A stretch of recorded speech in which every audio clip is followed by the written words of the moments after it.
Colorado Attorney General Phil Weiser submitted a motion to throw out a lawsuit filed against the state in Denver District Court on Thursday. The lawsuit stems from how the reading of a bill at length in the state House was handled procedurally.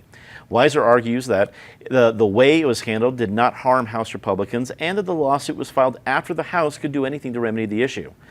David, as we said before, you're the attorney here. Legally, what does it mean when the Attorney General files a motion against a lawsuit? Where are we in this situation? Well, it's kind of hard for the people of Colorado to judge for themselves in that they apparently gave a copy of their brief to the Denver Post, which wrote a very nice article about it, apparently as an exclusive, but didn't post it on the Attorney General's website or put out any press release about it so that people could read the contents themselves online.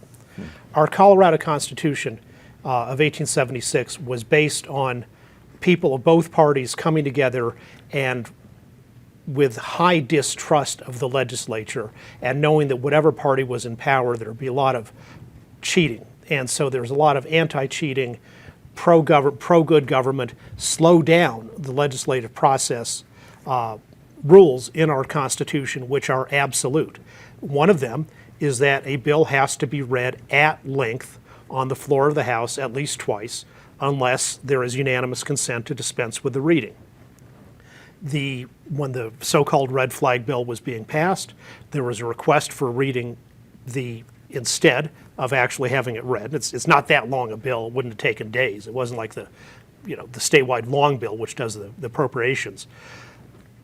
The leadership had, I think, two people reading it at the same time, which was unintelligible. And of course, that was later held, that similar kind of tactic was ruled to be a constitutional violation when the same thing was done in the Senate.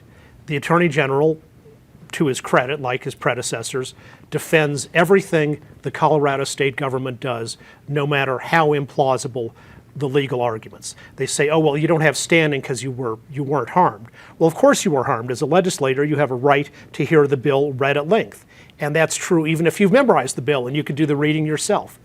And then they say, oh, you waited too long to raise the issue. Well, you raised the issue at exactly the time when you're supposed to, when you made a motion for reading, and it was violated. So we'll see if the courts follow the Constitution as a straight line, but if they do, this is an easy case that the Attorney General will lose for his client who screwed up.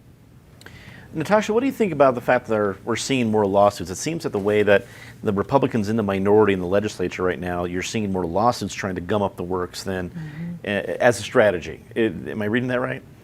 Well, if it is a strategy and it does show problems with the way the laws were created, then it's a fruitful exercise. If it is not a fruitful exercise where it's being used to gum up the works, I think it's a totally different matter. I think in this case, the Attorney General is doing his job, defending the state, raising the question. The courts will figure out if there was some procedural questions that go into place here. The larger question, I think not the elephant in the room, but just sort of the bigger thought that maybe this is about more than procedure, that this is about whether we should have the red flag bill or not, is more problematic. And I think even if it went down based on a procedural thing, it's just going to come back. I think that this has been in front of the state, it's been in the legislature enough times now.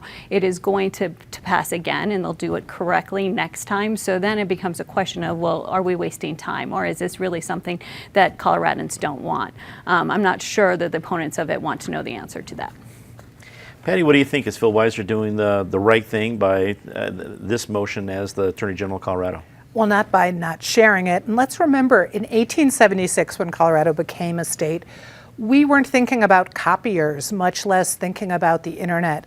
You can now go read any bill you want to, unlike, say, Phil Weiser's motion, which apparently wasn't put up. So we're just talking about a procedural thing that clearly was used to gum up the works. Now, it is in the Constitution, so what we should look at before we get into another controversial bill like this is maybe it's time to get rid of some of these procedural things that no longer have any application in the world where you do have instant access to every bill. It's your responsibility as a legislator to read it, not have it read to you like it's some little fairy tale.